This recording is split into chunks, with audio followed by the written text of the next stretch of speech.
Good afternoon, everybody. Welcome to, let's shimmy over a tiny bit. Welcome to the market close. We got ourselves a red day on the market. Holy banana bread. I actually, when I made the thumbnail and it originally, holy banana bread. Yeah, it was green. So I had to change it.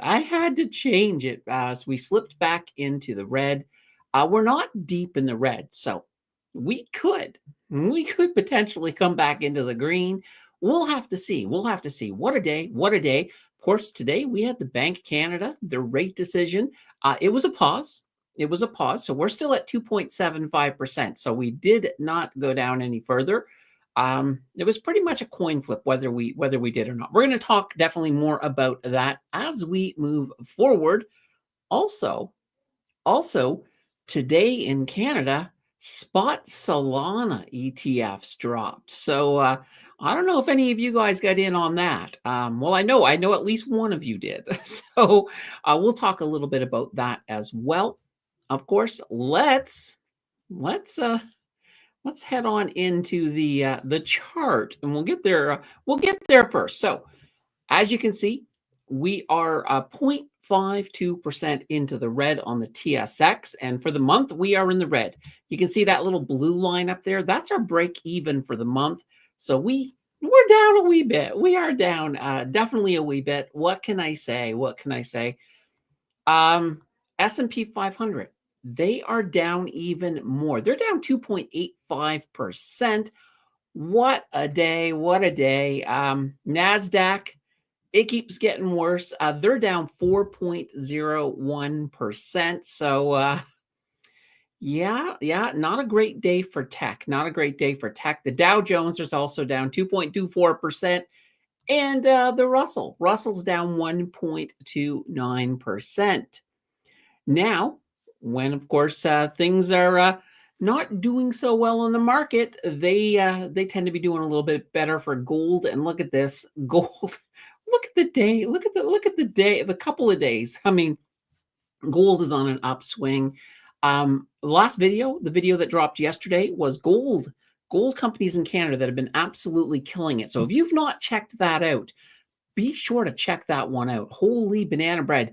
There's some really good opportunities right now within gold mining companies for sure. All right. Now, silver also up today, 1.44%. WTI, so West Texas Intermediate up.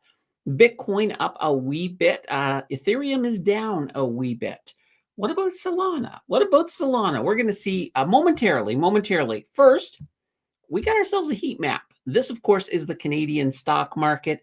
And as you can see, kind of a mixed bag. We got a little bit of red in the banks. So look at that. Royal Bank is down a whole percent. BMO down 1.21. The railroads over here, they're both down. CP down a little bit more at 2.57 in the whole. Now, in our energy's looking pretty good. Look at this. CNQ up 1.90%. Synovus is up. Imperial Oil's up. Tourmaline up. Gotta love it. What's it looking like in the States? Well, we dive down below that the border, and you can see they're having a much worse day, like quite literally. Almost everything in the red, almost everything. Oh boy. Apple 4.31% down. Nvidia 8.46% down. Meta's down. Google's down. Microsoft's down. So all the tech. Tesla also pretty deep in the hole. Yeah, Eli Lilly, AbbVie, Merck. Not a good day. Not a good day for the American traders. All right.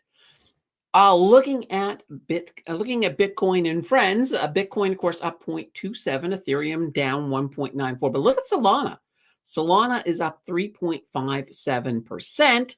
And well, today, a Spot Solana. So Spot Solana ETFs dropped in Canada. A lot of the major exchanges have got in on them. So that's caused a little bit of excitement. That's definitely caused some excitement for Solana. I've been kind of craving a Solana ETF. So I am liking it. I am liking it for sure. Now, of course, there are there's more than 15,000 cryptocurrencies out there, all kinds of altcoins. I like to call them crap coins. So Bitcoin is having a green day. Sorry, yeah, it's green. It's slightly green. We're gonna pick something here in the red. We're gonna pick something here in the red. I don't want to know what it is. Let's go with this. What do we got? We got Jamuni.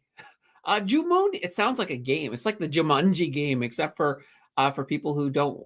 Yeah, it's like a sequel. Jamu. I don't know what it is. I'm just guessing, guys. I have no clue what this is, but it is a crap coin. It is worth a 0.12 of a penny. It's yeah, it's not great. It's not great at all. I will always say this. If you're looking at the crap coins, make sure you know what it does. Make sure you can have some faith in it. Read the white paper, all of that stuff. For the most part, honestly, stick to the coins that you know and trust. Stick to your Bitcoins, your Ethereums, your Solana, especially today, and even the lowly Dogecoin, a much better choice. So definitely want to leave it at that. All right, guys. Let's hit the chat. You guys have been in there. All right, there we go. Getting me big again. All right, Derek is in here first. SLXN, what a bargain. Even if they fall off the NASDAQ to OTC trading in the next year. Oh dear, yeah. You have been promoting this quite a bit, Derek. I've seen it in a lot of different places, for sure. And yeah, and here you are. More on that again. All right, I'm just gonna jump ahead. I'm not gonna jump ahead to me. I'm gonna jump ahead to Stan. Stan says hello, all. Oh, meowie. Jill said your pirate Jill be here, matey.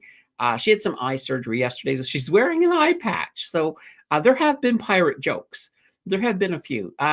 You know what, guys? If you got a really good pirate joke, drop it in the chat. Drop it in. I want to see it. I want to see it. Brian says, good afternoon, everyone. Enid is in the house with a good afternoon, all. What a day. That almost seems like the normal thing to say every day. Pretty much. What a day. What is next? Where are we going? Derek says, DCA and I am down 30%. Yeah, that happens. But you know what? When you're down in your dollar cost averaging, you're planting future profits. Planting future profits is the best way to call it. Enid says, same here, Derek. Larry is saying, imagining Trump singing Britney Spears, looks like I did it again. Yeah. What can I say? It's fun out there. It's fun out there for sure. Rory is in the house with a hi there. Let us see. Should have sold 5 weeks ago. Everybody should have sold. Yeah, everybody should have just sold everything in February at all-time highs. Sitting on that money for sure. Republic of Laurentian, Canada. Okay. Let's see. Good afternoon, Candace. I am hoping you can give me your thoughts on PHX Energy on the TSX, ticker PHX. Nice 5-year chart, 10% plus dividend.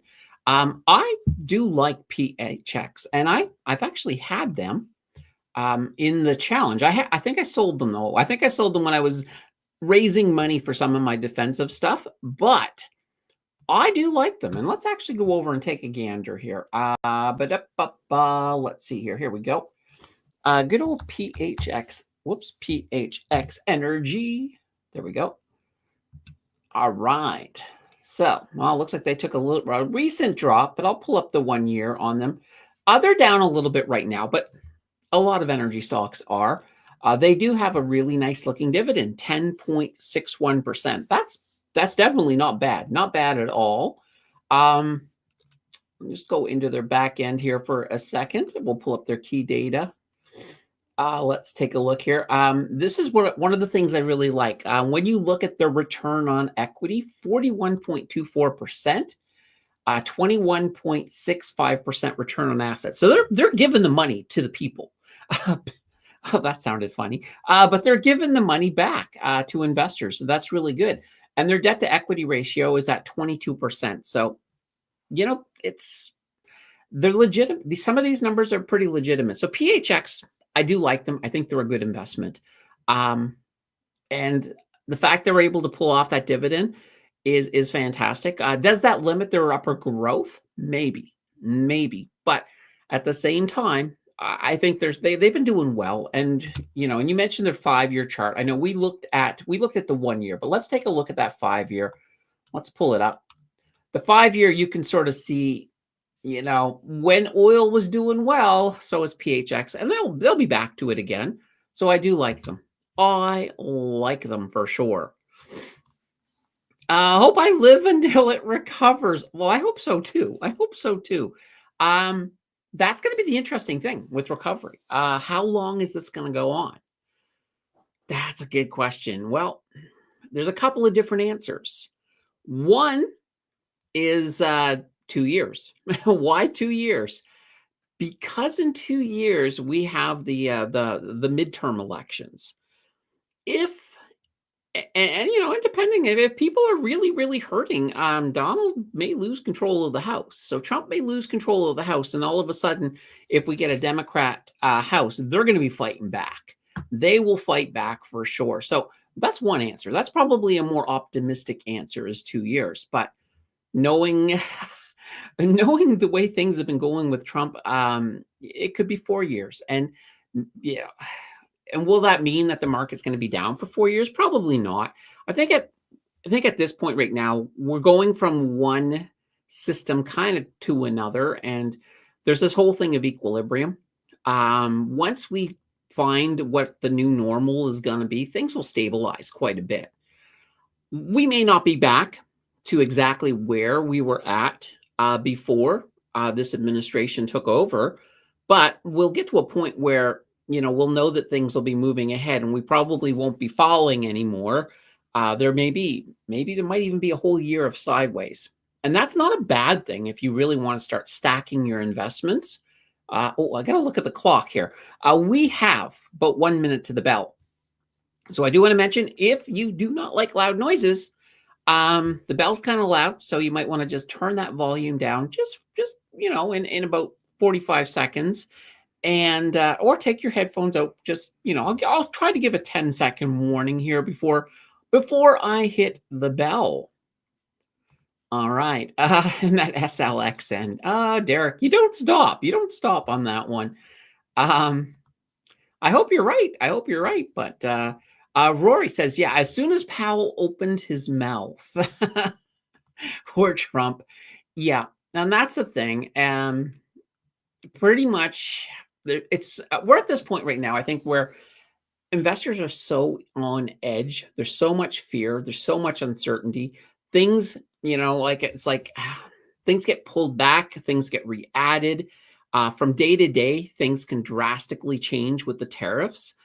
And that's what I'm talking about. We're not at equilibrium. We're pretty much at pure chaos. Guys, it is time for the bell.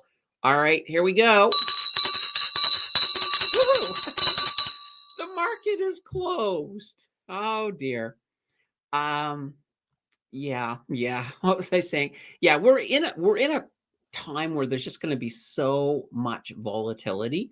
Now, you got a couple of options. Sit tight, dollar cost average. It'll all be worth it on the other side.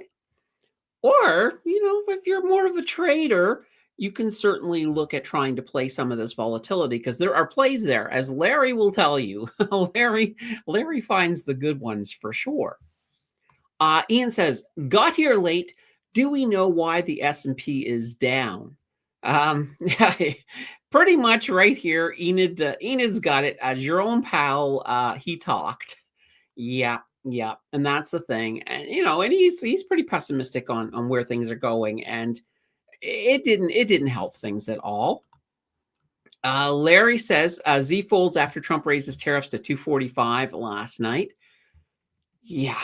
I just don't. It's kind of one of these funny things. I don't know if anyone's going to be able to stand up to Trump. He's just kind of railroading exactly where he wants, what he wants. One good thing, I guess, is that I really don't think he's going to be able to weasel out another term after this. And I know they're talking about things, but I mean, he's getting old. Let's face it. I don't think he'll have the cognitive ability, despite the fact he had his physical.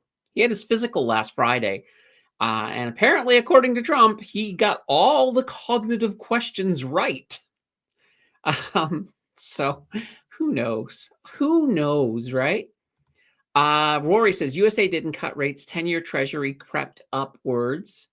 Yeah, in Canada, yeah, I mean, yeah, everything stayed steady. Now, one of the things with Canada anyway, the reason that we did not, the Bank of Canada did not cut rates again, is that we just don't have a clue where things are going. That's pretty much what Tiff had said, is that we don't have a clear picture. We really are kind of so much in the dark that we just wanted to sit tight, at least for another month or so, and see where things, see if we can get a better picture on where things are going. So right now, yeah, it's that volatility I'm talking about. Things are just absolutely up in the air. Nobody knows what's going on. I don't even think Trump knows what's going on because he changes his mind enough. Now the pause. Now, of course, that 90-day pause that we had last week, that was because of the bonds. The bonds were behaving poorly. Basically, normally when stocks fall, bonds go up. But when you got a situation where stocks are falling and bonds are falling, that's kind of alarming. Now, part of it too, though, you got to, and I've been talking a lot about the fact that a lot of what we're seeing is fear. We're seeing a lot of fear. We're not seeing like the actual economic impact of the tariffs haven't really hit yet. They're starting. I mean, in some cases they have. Like if you're in a job that gets laid off because you're export heavy, and in your business, well, yeah, they've definitely hit you. Just talk to GM, talk to people at GM. They'll tell you.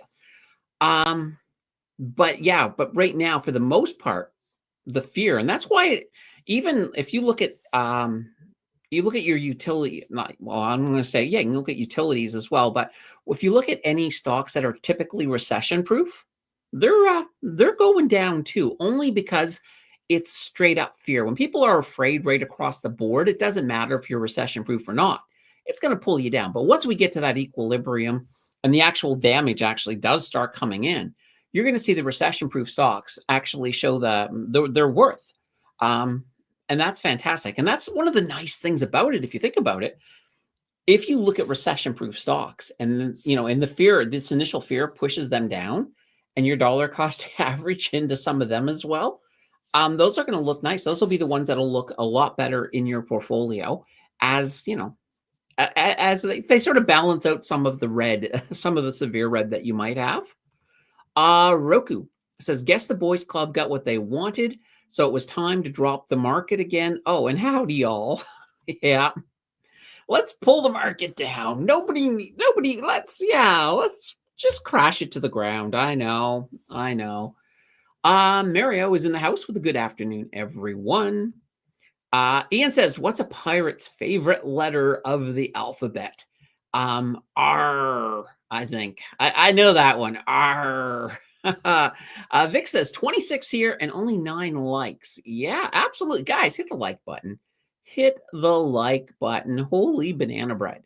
Before Mary shows up, she'll really give you a tongue lashing if you haven't started hitting that good old like button.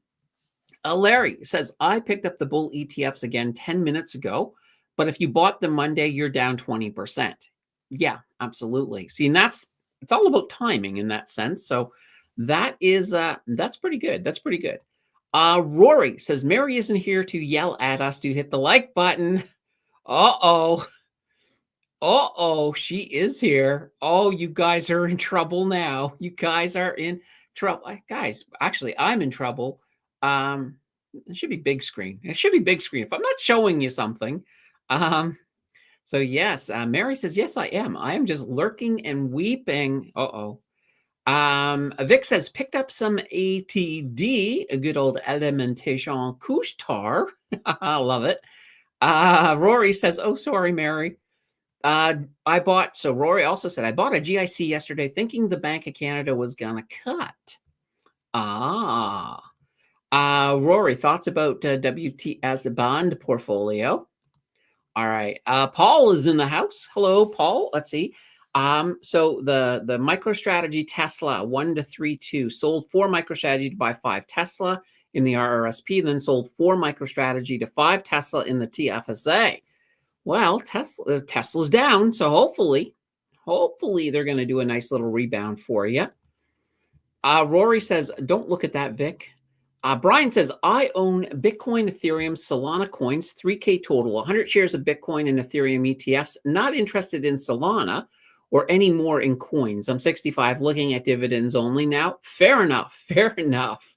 And that's the thing. When you do get to that point in your portfolio where you are converting it, into some, into whatever form your retirement's going to look like. And for most, probably I'll say the majority. For the majority, I think that usually means an income portfolio. So in which case, that those returns, those dividends become much more lucrative for sure. Let's see. Paul says the Tesla price in the RSP was $236 each, and Tesla price in the TFSA was $237, and now it's at $241. Oh, nice. Gotta love it. Kevin Cass in the house with a good afternoon, gang. Ian says, what's a pirate's favorite letter? You could think of it would be R, but it would truly be the C. Yeah, pirates do love the C for sure. Yeah, you could say both. Ricardo, good afternoon. ESP still on a killer run. I'm so happy I stuck it out. Nice. Absolutely. And see, yeah, here's where we can pull this up. Let's take a look again. I know we're always looking at ESP. So this is your Brompton. No, it's not that one. It's this one here. EPSI Manufacturing and Electronics. This is the one. But yeah, they're having a nice little bounce today. Well, I mean, just look, not that long ago, they were sitting here at 25 up to 30. So not too shabby. All right. Paul says, let's see. Tesla still climbing 242.75. And oh yeah, we are in the after hour. So hopefully it does well for you overnight. Hertz is going nuts right now. Hertz. Let's take a look. HERTZ. Why do I think it's I thought I was going to say HZ, but yeah, it is. Here it is, HZ. Or is this the one here? The Hertz Global Holdings? Maybe. Yeah, look at this. That's kind of a big jump. Brian says, I wish every country would stand up to Trump. Don't think he could continue with his bullying. If everyone said, go ahead, make my day, we will match you.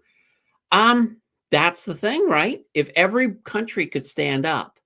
But I think I don't think anyone's standing up at the moment. But you're right. I think you're right, Brian. What are bull ETFs? So a bull ETF. So basically, this is an ETF where they're using leverage. And so let's say, for example, you had an S&P 500 bull ETF.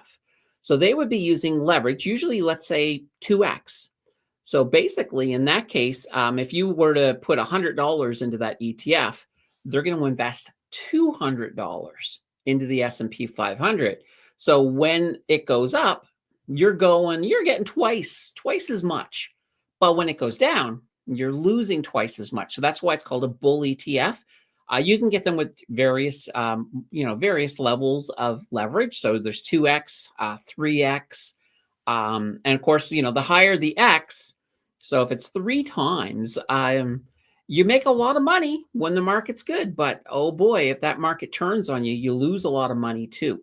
And then you also have bear ETFs. So a bear, of course, like with a bear market, it means it's going down. So if it's a 2x bear on the S&P 500 and the S&P 500 goes down, well, it moves in the opposite direction because they're actually, the bear ones are inverse ETFs. So if the S&P 500 goes down, it goes up, and it goes up twice as much as what it went down if it's a 2x. So yeah, they're ways to make some money fast, but they are dangerous. They are not. You know how most things have added risk? These things take risk to the extreme. Like you want to know what you're doing when you're playing with bear and bull ETFs, especially like I said, the leveraged ones. Because if and I've seen this, I've seen people, like a good example is HOD. So HOD is an inverse oil ETF. So it's a bear ETF. It's 2x. I've seen people jump into that, and all of a sudden, oil spiked. So that inverse ETF went through the floor. And some people, if you're in on something like that, your first instinct is going to be to jump out and just take a big loss because you're afraid of where it's going. So sometimes you have to be careful with those. It's kind of like one of the things, like when I play, anytime I play an inverse, and I don't play them a lot, but anytime I do, I won't play one overnight. Like I'll play it, I might say, like right now, if I notice oil is surging, and I'll look at, and normally I'll even look as well, or let's say, sorry, not surging. We'll stick with the HOD. If I notice oil is just tanking, and then I look into the futures, oil futures are also tanking, then I'm probably safe to jump in. But I'm going to watch it, and, I'll usually have a target too. Like I'll say, okay, I'm going to ride it down to this value here. And at that point I'm getting out, and I get out. Maybe it goes further. Maybe I could have made more money, but I don't want to be in it when it does a turnaround. If all of a sudden whatever was causing oil to go down, and with oil, any kind of geopolitical type event can sometimes completely change the direction.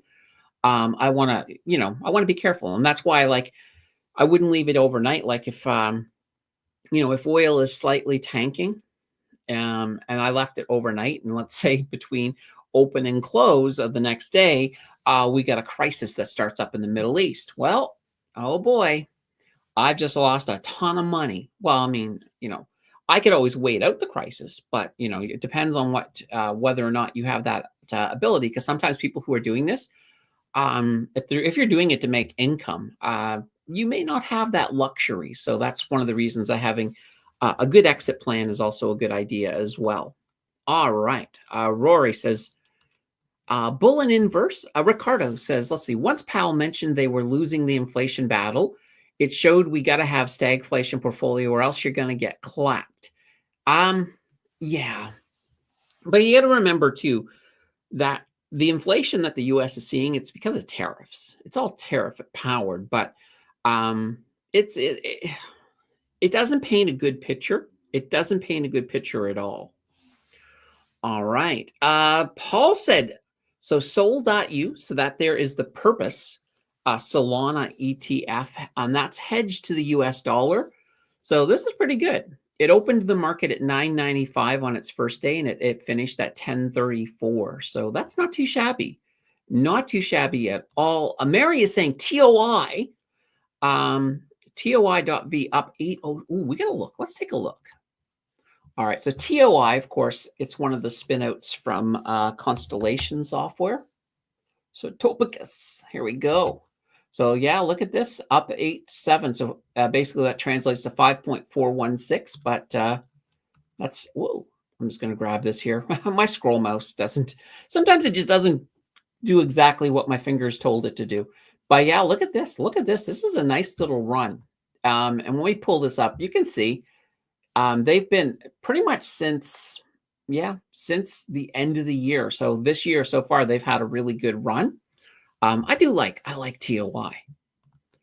Larry says, I remember buying Hertz at $1.40 during COVID. Awesome. Let's see. I'm not retired yet, but I want at least 80% of my stocks as dividend stocks. Let's see. Palantir and Google are two of the main non-dividend stocks I have. Yes, Google pays a very small dividend. Yeah, Google just started paying that little tiny dividend for sure. Paul says China not doing very good right now. All those factories are shut down and employees out of work. Yeah. I mean, this is the thing. What Donald Trump is doing with these tariffs, it's all preventable. He's basically one man on a goal to completely sink the world economy. And so far, he's winning. Tom says Air Canada up a bit today, hoping to make a move under 14. Nice. Yeah, there's nothing wrong. Nothing wrong with that. Nothing wrong with that. Like I said, I'm going to keep buying Air Canada each month until it is over 17. That's kind of my upper limit. And then I'm going to sell around 22. That's the goal. That's the goal. Let's see. Brian says, I've got a few covered call Hamilton ETFs that as far as I want to go. No bull or bear. Yeah. I hear you. And that's the thing. Like I said, the bull and the bear leveraged ETFs like that, they're very, very risky. Like if you want to play a little tiny bit with leverage, you can get some of the enhanced covered call ones that have like 25% leverage.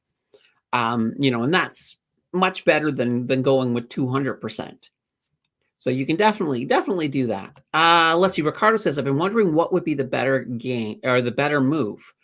Say you're invested in a BDC company gain. They usually do once a year a special distribution. Is it better to take the gain if it outweighs the dividend? That's a good question. That's a good question. I always like to look at the math for sure, like which is going to be the one that pays me the most. Now, some people, keep in mind, when you're looking at the math too, some people will look at how that'll factor in if you reinvest things along the way as well. But in your case, I would just say go with the math. Go with the math. It always works out in the end. It can suck sometimes if you're only getting one payment opposed to multiple, for sure.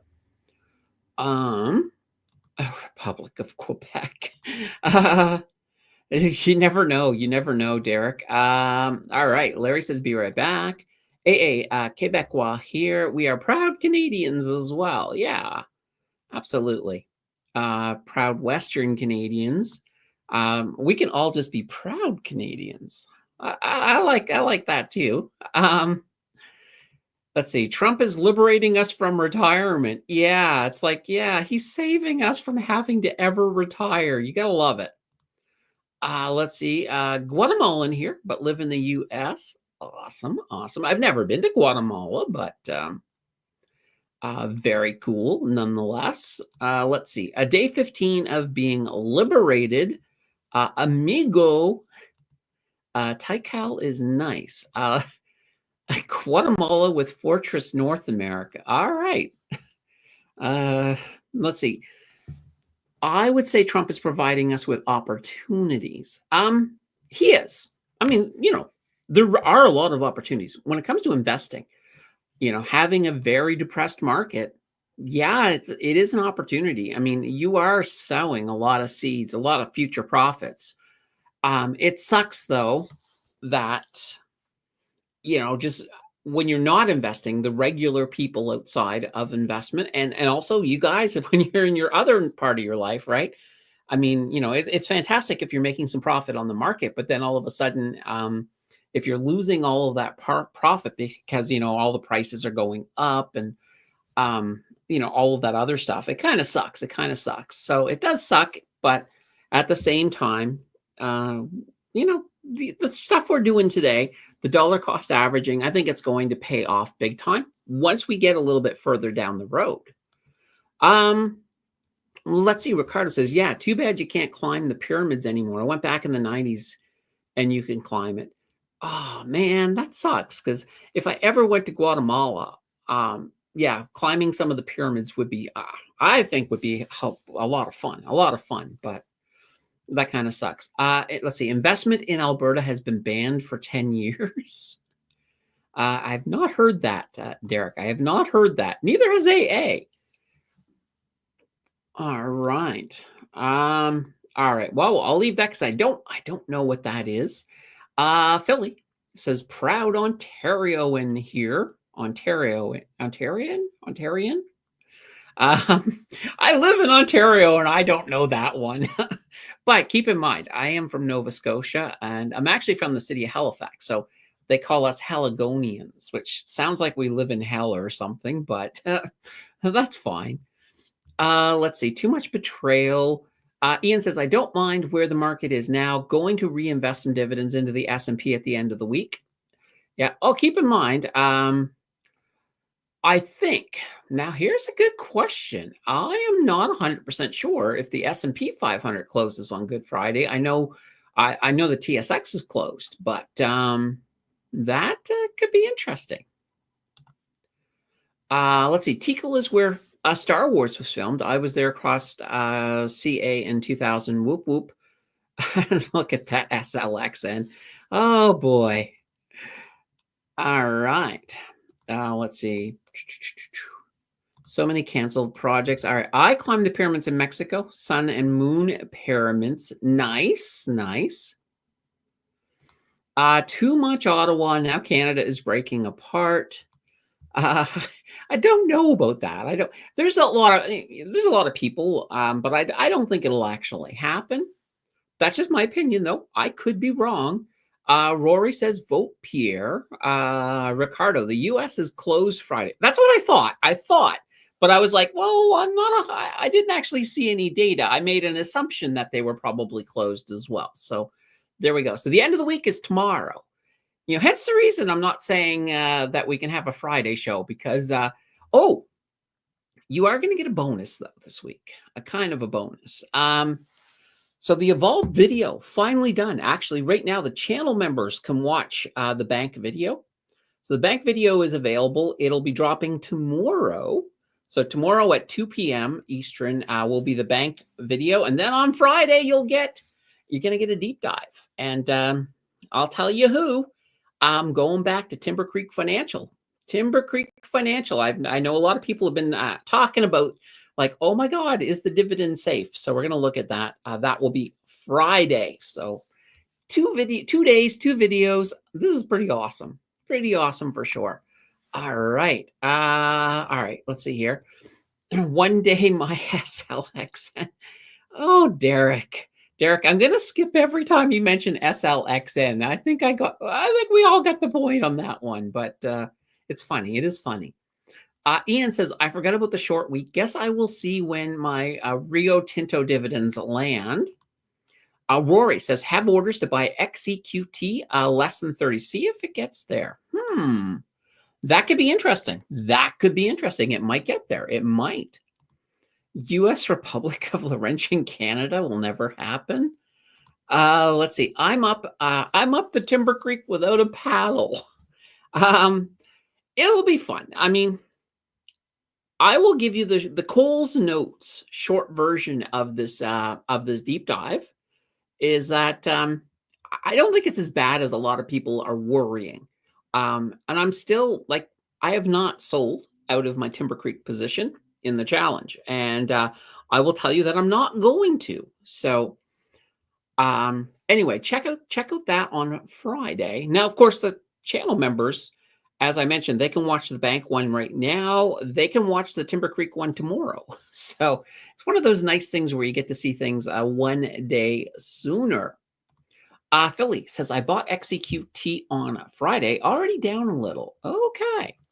Yeah, well, I mean, the world is hurting, right? So XEQT, they've got exposure to everything pretty much. Most of your world markets, your emerging markets. So as this continues, there's going to be some pain. There's absolutely going to be some pain for sure. But that's not a bad thing. Because you have to look at it this way. When things are going down, that's when you make money, because when the prices are going up and you're buying, you're not getting as much bang for your buck down the road. So when we have a bear market, when we have some of these massive dips, that's where the money is.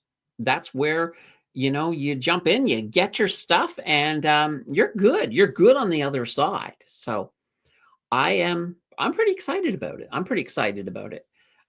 Ian says, I've been adding to Timber Creek Financial. Probably should give it a break. You could, but I mean, right now, while they're down, you're getting a 10% dividend. That's not too shabby. And I mean, honestly, it's not a bad company. It really isn't.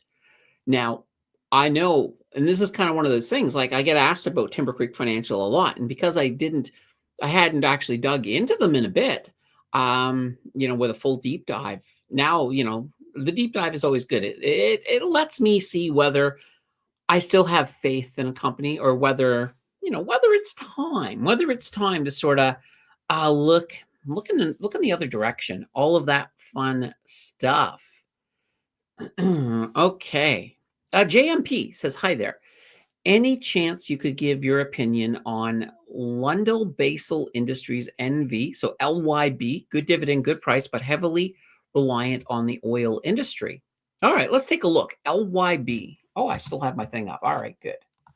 Let's come in here. LYB. Here we go. Perfect. All right. All right. So, are they from the Netherlands? Interesting. All right. Let's just take a look at this 5-year. Okay. So, I can tell this is kind of a lot like what the oil has done. I can see their dependence on the oil right away from here. And I can see some of the recent struggles. Okay, so fine. That's fine. Now, let's come down here, take a little bit of a gander here. So we've got a nice big quarterly 9.453% yield. All right, that's cool. So quarterly $1.34 USD. Not too shabby, not too shabby. All right, let's go in, take a look at a couple things under the hood. All right, so let's see here. Return on equity, we got 10.77%. Return on assets, 3.76. Their debt to equity ratio, so we're looking at 101. Excuse me, 101%. So that's not too shabby. It's not too shabby at all. I mean, it's high, but at the same time, it really depends on what that debt is all about, right? So are they expanding? What are they doing? This I don't know. I'd have to dig in much deeper.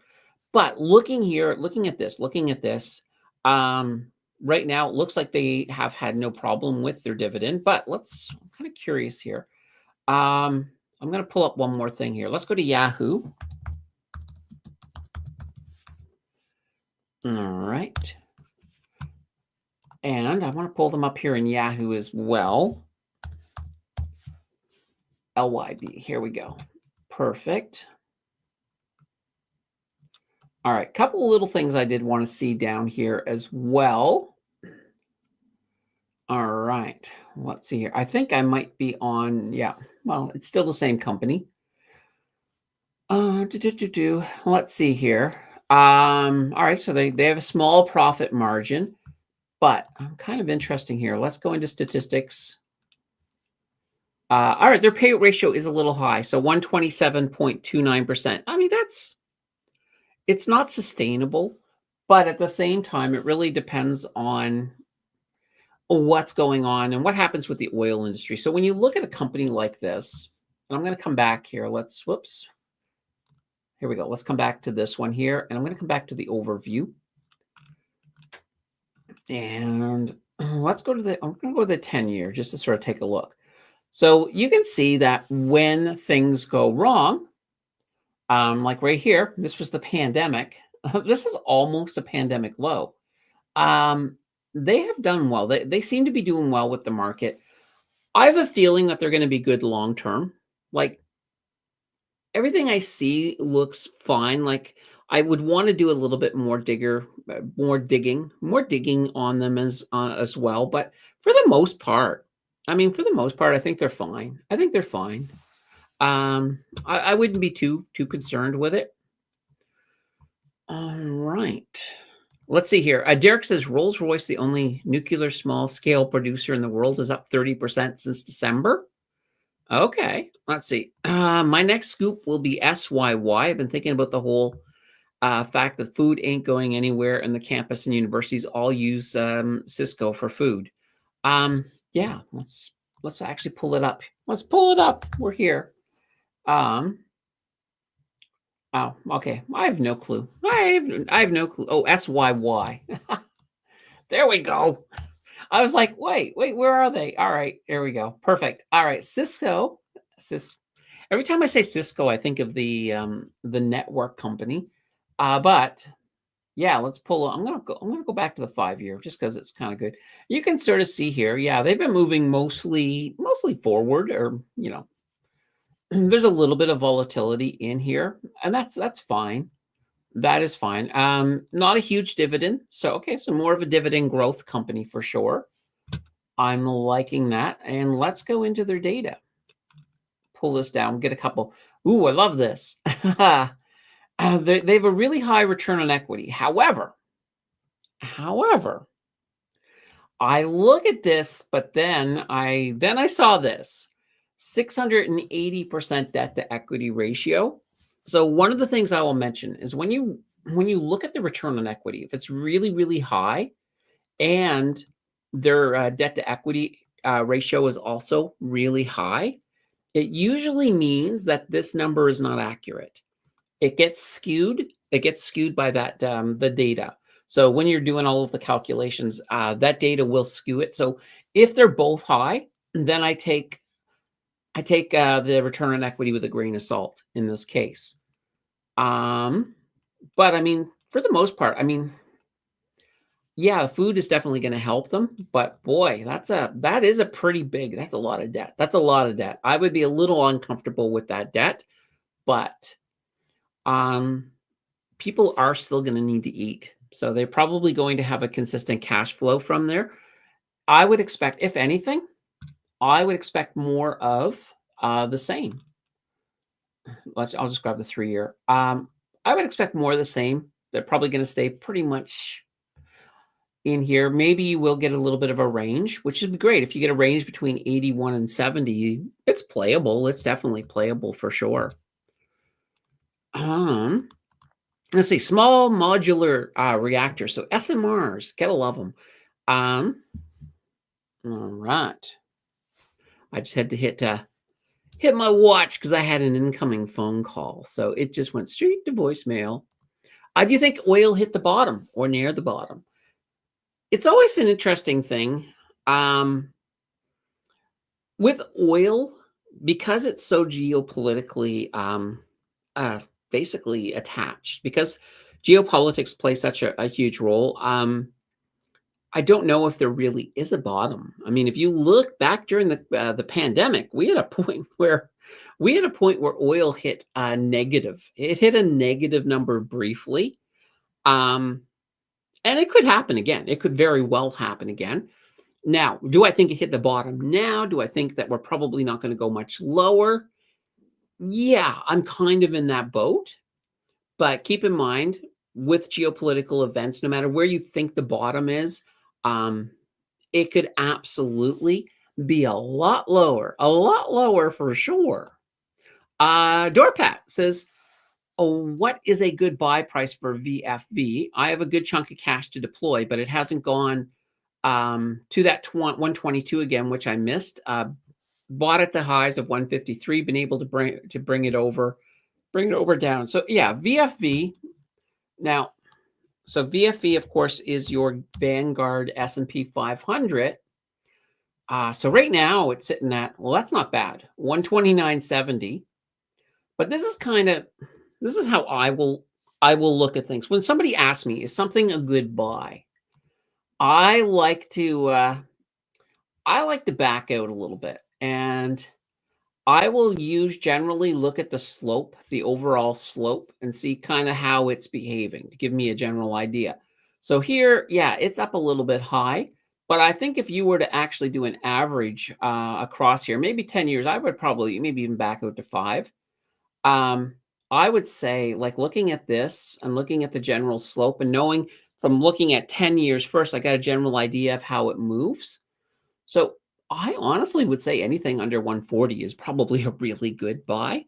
Um, and this, even when we get on the other side of this, I mean, this will easily be, it'll easily get up to 160, now the other side may be a couple of years from now. But I would say for this point now, if you're looking at a good price range for it, if it's under 140, that's not bad at all. Not bad at all. So, and keep in mind, and I've talked a little bit about the turbulence that's in the air right now. Once that turbulence is past us and we hit an equilibrium, you're going to see some of these prices rebound a little bit right there, right away.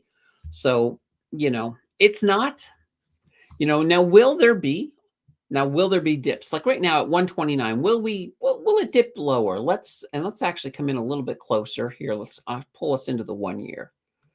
So if you look over here, like look here at this one point right here, they had a low of 124.18. So that's pretty darn low. Now, is it going to get down there again? It might. It may have a dip there. But the problem is when you're playing probabilities and you're thinking, well, I'm going to wait. And maybe it will get there, but what if it doesn't? So that's one of the reasons that dollar cost averaging is good. So if you were looking like, you've got, let's say you had $10,000 and you were like, I want to put $10,000 into it, but I don't know if this is the best price. You could always do something like, we're going to have a lot of turbulence over the next little while. So you could always deploy it where you could do, all right, I'll do $1,000 every, let's say every Monday at 10 a.m. I'm just pulling these numbers at that time. But if you do a consistent buy over a certain period of time, if it does get down there, yeah, you're gonna do well. You'll hit that, but you'll get a fair price. And right now, these are really good prices. So I think it's a good price personally. Let's see, JMP. Thank you so much. I'm thinking of buying long term, so that was awesome. Awesome, great, love it. Dividend King. Oh, you love Dividend Kings. Now in Canada, we have two. We've got Canadian Utilities and we have Fortis. In the United States, I think you have like 20 roughly. There's a lot of companies there. Like Coke is a Dividend King, and I think Pepsi is too. So there's a lot of Dividend Kings in the United States, but you got to love a Dividend King because it takes 50 years to get that title. Because for those of you who don't know, a Dividend King means you have consecutively raised your dividend for 50 years or more in a row. So when you have something like that, like take Coca-Cola, it's a bragging right for them. If they were in a situation where they're like, okay, well, maybe we should cut the dividend just to sort of help save money a little bit. Somebody would be like, are you crazy? We're Dividend Kings. It would take 50 years to get back the title we would lose if we cut. So normally when that amount of pride is on the line, a company, they don't want to cut. They'll even take on extra debt if that is just to prevent themselves from cutting. So that's a nice place to be, a Dividend King. You kind of know that dividend is not going to they're not going to cut it. Not unless pretty much they would have to be in a situation where there's no choice at all. And that even then, you still have to twist their arm at that point. Let's see. That was fun watching you break that stock down. Thanks for your advice. Okay. Let's see. Ricardo says one funny aspect of oil being down. Oh, excuse me. I forgot to grab. Believe it or not, I forgot to grab coffee today. So I'm going without the coffee. So yeah, it's like I get all my frogs and all. Let's see. One funny aspect of oil being down is literally the only thing that is keeping inflation at bay. The second oil reverses, we will see inflation skyrocket. Yes, absolutely. When oil starts to go up, obviously pretty much everything will be impacted by the price jump. So oil has absolutely been good for our inflation numbers. And yeah, if we had, let's say, for example, tomorrow, Trump got annoyed at Iran and started some serious stuff going on with them, oil would spike, and that would absolutely that would push the inflation numbers up big time, like really big time. Let's see. If you do 20, 50, and 200 EMA prices would be a good indication of what would be a possible entry point. Yeah, there's lots of ways that you can do it for sure. But dollar cost averaging, and I'll always say this, it beats timing the market. It's the way to play it for sure. Now, some people will do, and and I'm okay. This is kind of one of the things I will do is I will dollar cost average, but I will usually put aside a little bit more, like I call it the buy the dip fund. So if I'm dollar cost averaging into some things like a few different stocks, and one of them does have this big buy the dip moment, well, then I have a little bit of extra money that I can sort of say, oh, well, I'm going to throw a little bit more in there right now and buy that dip. I find that works really well as well. But I mean, if you just do straight dollar cost averaging, you're still going to be better off than most people, for sure.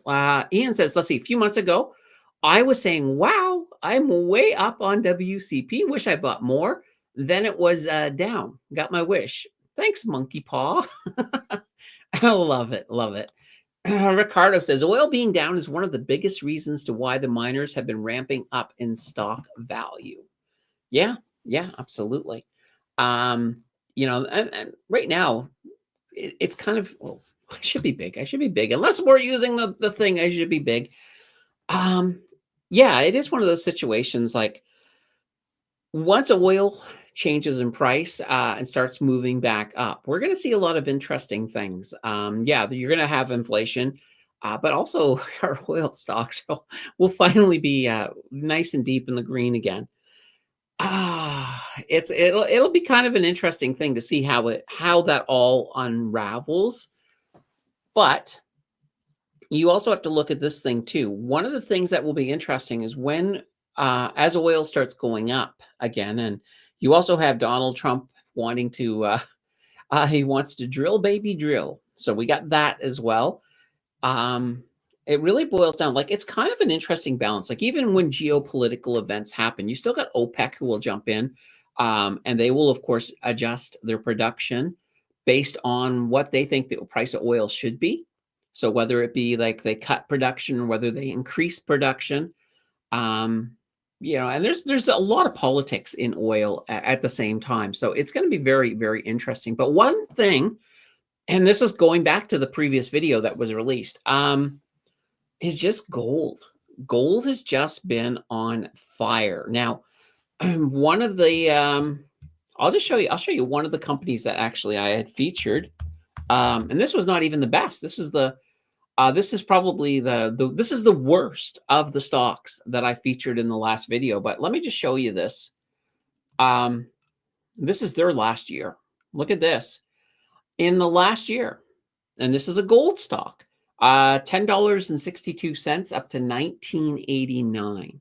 Now, mind you, if you're an income person, you'll be like, well, okay, I don't want that. It's not for me. It's not income. Because they have like a 1.184% dividend. But this is the way I would look at something like this. If I'm moving into a volatile time, and I know that stocks like this are going to be exploding in value, even if I had a little bit of extra money, like, sometimes you may have, like, if you're already in retirement and you're relying on that income, sure, there's not much wiggle room that you have. But if I had wiggle room, I would jump into something like a gold stock and sort of ride it up. And then once the volatility goes away and gold starts leveling out, sell it, then turn it into some income stocks. That's kind of the way I would approach it. Of course, you guys have to do, you guys have to do your own due diligence and sort of figure out what works with your own risk profiles. But to me, that's, oh, I'm not showing it, am I? Oh boy. Yeah, here we are. DPM, this is Dundee Precious Metals. This is the stock. This is the chart I've been talking about. Holy banana bread. I can't believe I did that again. You guys are going to yell at me. The second I start showing you something and I don't have the screen up, just start yelling. Please use all caps. The Nightbot won't get you. The Nightbot won't get you. I told the Nightbot to leave you alone for all caps. Let's see. Rory says Baytex is nice and low. Missed an opportunity yesterday. Yeah, but there's always time. There is always time for sure. Ian says WCP up over 4% today. Did something happen or is everything just wacky now? Good question. Let's take a look at WCP. All right. All right. So White Cap Resources. Oh, look at that. Yeah. It's up. It's up 0.22. All right. Come on, guys. There. All right. There we go. I need to just grab the thing on the side. But yeah, look at this. That's not bad. It's not bad. But when you look, yeah, here's the thing though. When I look at it this way, it's kind of doing what most oil is doing. It's going to be easy. And keep in mind, when you are down like this in a stock, it's not that hard to rebound and have some good rebounds. So you have to almost look at it this way. So a lot of times, like if this had happened and let's say there was none of this, if we were moving fairly flat, and all of a sudden it went up like that, yeah, there's always a catalyst. But sometimes with this, it's just a matter of the catalyst that sent them down seems to have lessened a little bit. And then you got that spike back up and then another catalyst, and then it's starting to move back up as well. All right. Let's see. Wacky weirdo in the White House. Yep, absolutely. Ian says, I have a suggestion. Get an old smartphone, sign into YouTube, use it to watch the stream on mute. That way you can see what we see.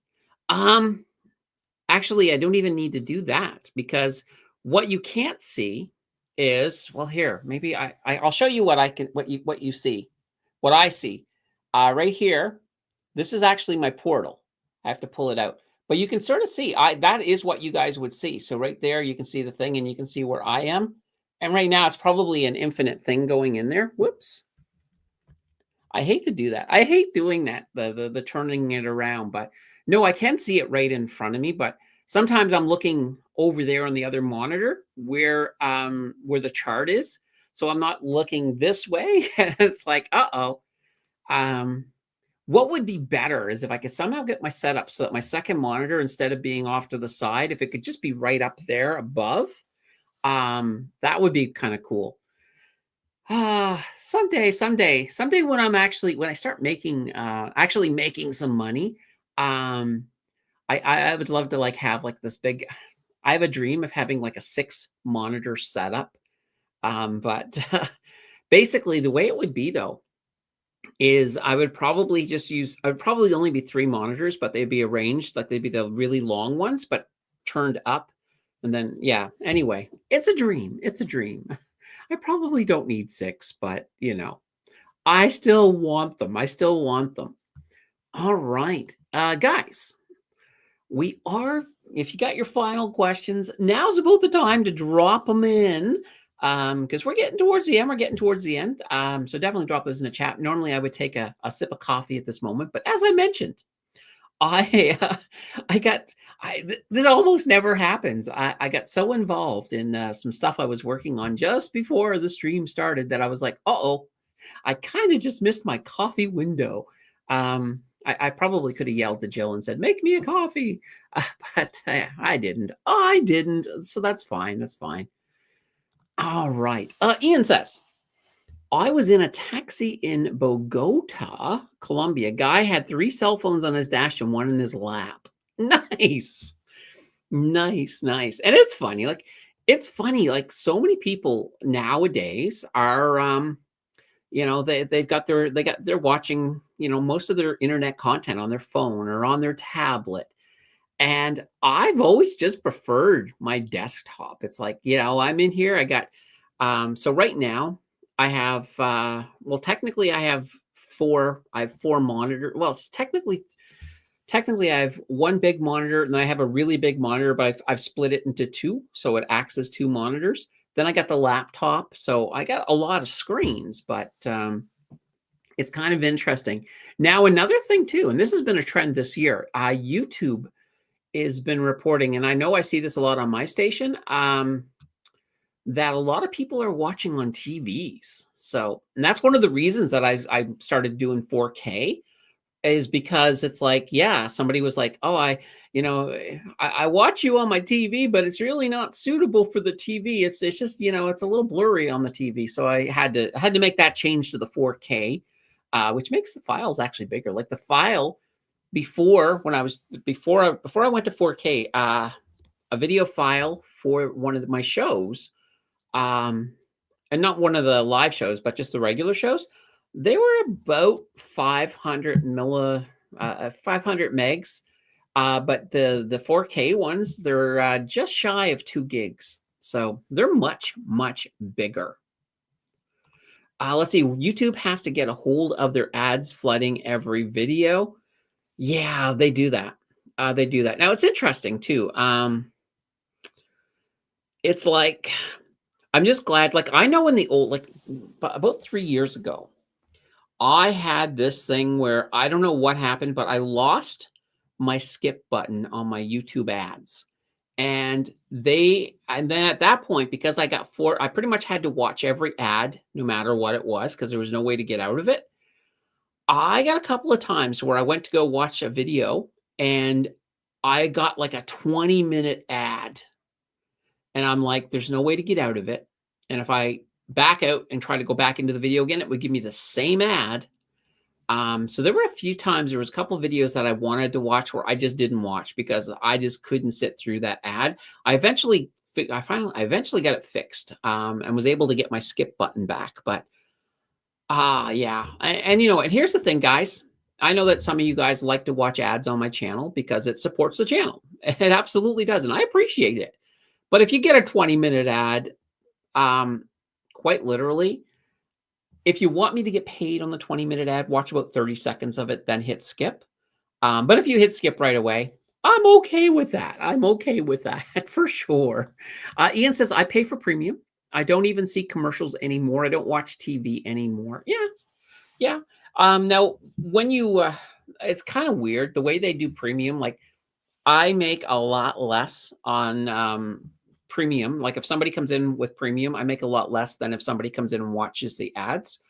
It's just kind of the way that it works. But at the same time, I have premium myself. So I do not fault folks for going with premium for sure.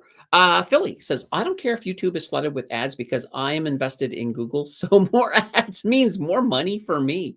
Yeah, absolutely. Absolutely nothing wrong with that.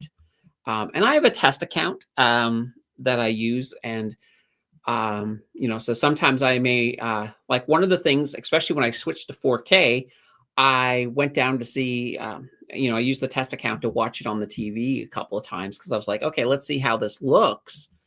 And I was like, okay, oh, look at that. I can see a cat hair on my shoulder. Great. So yeah, it's kind of one of those things. What can I say? What can I say? All right, guys. I think we're at the end. This has been another fantastic stream. You guys rock. It's always fun doing this. Remember, we got 2 videos coming out, Bank tomorrow and Timber Creek Financial on Friday. So, that's cool. We will be back here on Sunday. We'll do it all over again with this week. It's going to be fantastic. Have a fantastic, for those of you who don't make it to the live stream on Sunday, have a fantastic weekend. Have a happy Easter. And we'll of course be back with videos again on Tuesday. So and we'll be back here again Wednesday next week for for the market close. Let's see if we can have a better week. Let's see if we can have a better week. I sure hope so. All right, guys. Until then, have yourself as Mary says, have a great weekend. And Mary, I did reply to you. use that email address there to get me to let me know what you want, because guys, Mary won a piece of swag from the last month swagathon, I guess we'll call it.